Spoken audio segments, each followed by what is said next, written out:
my dinner with Bill Murray. So it's March 1998. And my business partner and sometimes writing partner, Parker Bennett, calls me one day and he says, "Hey, do you want to go to the premiere tonight of John McNaughton's new movie?" And John McNaughton's an old friend of his from Chicago. And I said, "Sure." So we show up and it's this movie called Wild Things with Bill Murray and Nev Campbell and Kevin Bacon and Matt Dillon and Denise Richards. So we go to the premiere and it's fine. And then John says, "Hey, do you guys want to go out to dinner afterward? We're going to go to Shy of Venice." And Shy of Venice was this institution that closed not very long ago, but it was this big kind of legendary restaurant that had regular food, but also had an amazing sushi bar.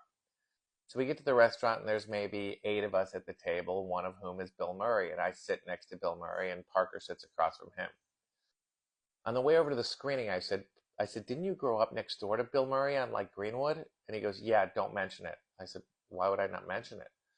And he said, "If he's there, don't mention it." So I'm like, okay. Didn't. This very quickly turns into a very drunken, debaucherous evening. We're eating sushi and we're doing sake bombs. And about an hour in, I slowed down because I knew I had to drive back to Hollywood. But Bill is going for it. Bill Murray is doing sake bombs and he's getting hammered. And at one point, he jumped up and went around the sushi bar and got out knives and started cutting his own sushi and putting on a big comedy show. And these Japanese sushi chefs were not amused at all. And this is a picture of the interior of the restaurant, and I'll show you where we sat in that big long booth with the red cushions.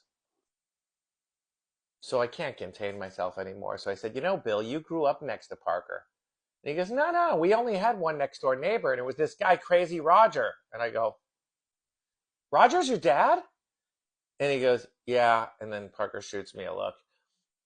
Parker's dad was a more than a bit eccentric. He used to send the government letters, and he was very out there. So we finished dinner, and I grab Bill, and I'm like, "Bill, you cannot drive. I said, "Parker will follow me. Give me the keys to your car. I'll drive you back to your hotel." He goes, Scott, I'm fine. I'm fine. I said, "Bill, you are not fine. You cannot drive." He goes, "I'm driving." So I'm like, "All right, I will follow you back to the hotel." Following Bill,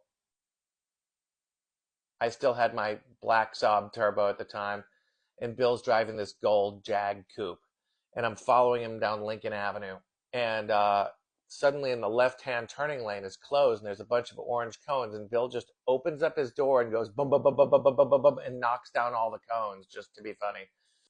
We go back to the hotel, and then I knew he loved cigars, and I had these incredible aged Cubans, so I gave him a Hoyo de Monterey double Corona and my phone number. And he called me the next day to thank me for the cigar and gave me his number, and that was that.